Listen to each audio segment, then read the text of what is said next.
चांदी का पालना, sister and young brother. Alka एक बहुत बड़े सेठ जी मदनलाल जी के घर बहू बनकर आई थी। सेठ जी के दो बेटे थे। बड़ा बेटा सुनील जिसकी शादी हो चुकी थी, छोटा बेटा मोहित जिसके लिए अलका को पसंद किया गया था। सेठ मदनलाल जी का कारोबार बहुत फैला हुआ था। देश विदेशों में उनके कई बड़े संस्थान थे जहां बहुत अधिक मात्रा में कपड़ा बेचा जाता था। सेठी जी की बड़ी बहू जानकी एक बहुत बड़े परिवार से थी। जानकी बहुत ही घमंडी थी। वह हमेशा अपने पति सुनील से लड़ती झगड़ती रहती थी। पूरा घर इसी बात से परेशान रहता था। धन दौलत, नौकर चाकर सब होते हुए भी शांति नहीं थी। सेठ मदनलाल जी का छोटा बेटा मोहित विदेश से पढ़ाई करके आया था। बहुत मेहनती था। सेठ जी के व्यापार को उसने बहुत आगे तक बढ़ा दिया था। विदेशों से आने वाले सभी ऑर्डर को वह खुद संभालता था।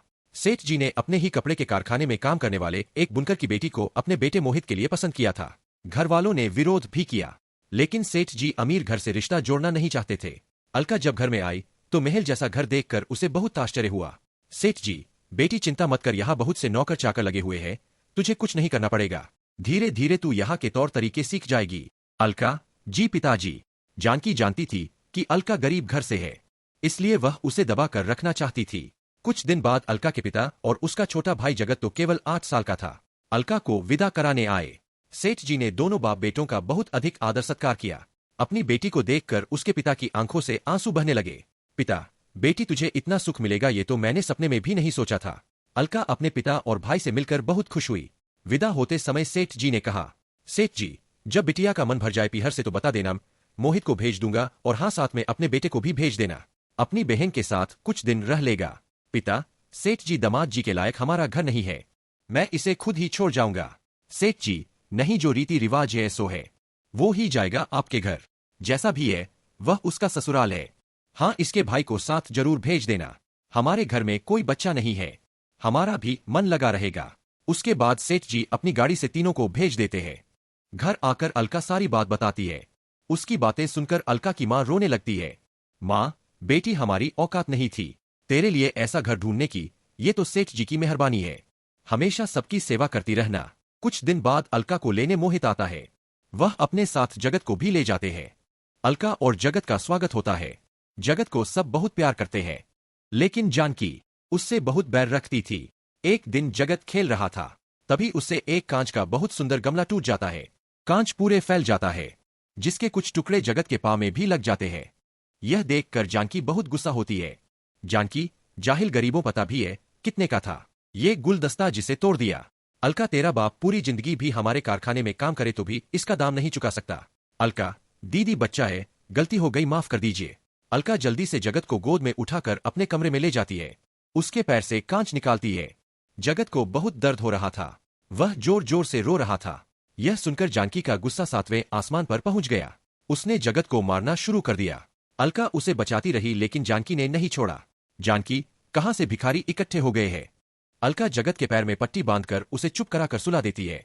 शाम को अलका बाकी सबके आने से पहले एक गाड़ी में बैठकर जगत को अपने पिता के घर पहुंचा आती है, जिससे कि बात ज्यादा न बढ़े। शाम को सेठ जी जगत के लिए मिठाई लेकर आए थे, लेकिन जगत को न पाकर वे दुखी हो जाते हैं। घर के नौकर उन्हें सब बता देते हैं। सेठ जी जानकी से बहस नहीं करना चाहते थे। इसी तरह समय बीत जाता है। अलका एक बेटे को जन्म देती है, जिससे सेठ मदनलाल जी की खुशियों का ठिकाना नहीं रहता, लेकिन जानकी का गुस्सा 7वें आसमान पर था।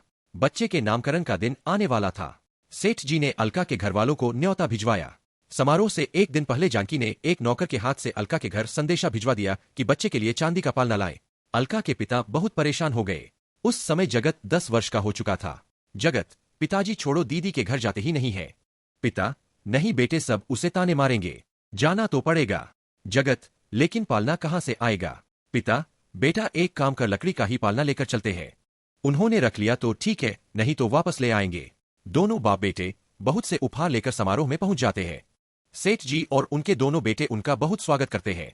जिस समय बच्चे का नामकरण होना था, उस समय बच्चे को पालने में लिटाना था। चांदी का पालना न देखकर जानकी बहुत गुस्सा हो गई। जानकी, तुम्हें यही लकड़ी का पालना मिला था हमारे कुलदीपक के लिए, मैंने कहा था चांदी का पालना लाना। यह सुनकर अलका के पिता बहुत दुखी होते हैं। पिता, बेटी हमसे जो बन पड़ा वो ले आए, हमें माफ कर दो। सेठ जी, समधी जी, आप क्यों माफी मांग रहे हैं। जानकी, तुम्हें जो कुछ कहना है मुझसे कहो। वे बेचारे कहां से लाते चांदी का पालना, और तुमने इनसे कहा ही क्यों पालना लाने के लिए। अलका पूजा के स्थान पर बैठी अपने पिता और भाई की बेइज्जती देख कर रो रही थी। जानकी, वाह पिताजी, जो रिवाज है वो तो करनी ही पड़ेगी। सेठ जी चुप हो जाओ, बहुत सब मेहमान जुड़े हैं। मैं अभी चांदी का पालना मंगा देता हूँ। जानकी, नहीं पिताजी, पालना तो मायके से ही आता है। जगत को बहुत गुस्सा आ जाता है।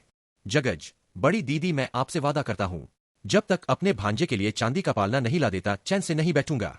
चलिए पिताजी। दोनों बाप बेटे आंखों में आंसू लिए वहां से वापस चले जाते हैं। अगले दिन जगत काम ढूंढने लगता है।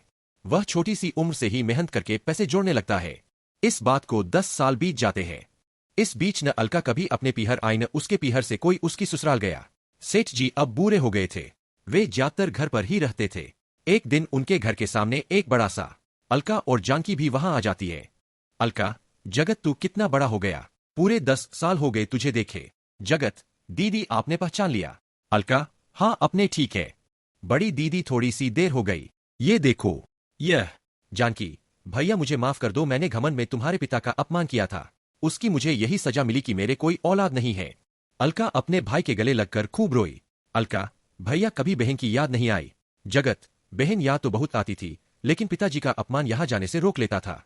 आज मैंने अपना फर्ज पूरा किया, तब तुझसे मिलने आया। दीदी मुझे आपसे कोई शिकायत नहीं है।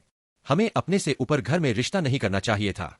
सेठ जी, बेटी ठीक कह रही हो, अपने घर के लिए सुख लेने गया था, तुम्हारे हिस्से में दुख भर आया। जगत, सेठ जी क्या अब अपनी दीदी को ले जा सकता हूँ? इस चांदी के पालने ने रोक रखा था आने को। सेठ जी, बेटा हमें शर्मिंदा मत करो, अपनी दीदी को ले जाओ, जब तक चाहे वहां रखना, और अपने पिता से मेरी ओर से हाथ जोड़कर माफी मांग लेना। अलका अपने 10 साल के बेटे को लेकर अपने भाई की गाड़ी में बैठकर अपने पीहर की ओर चल दी।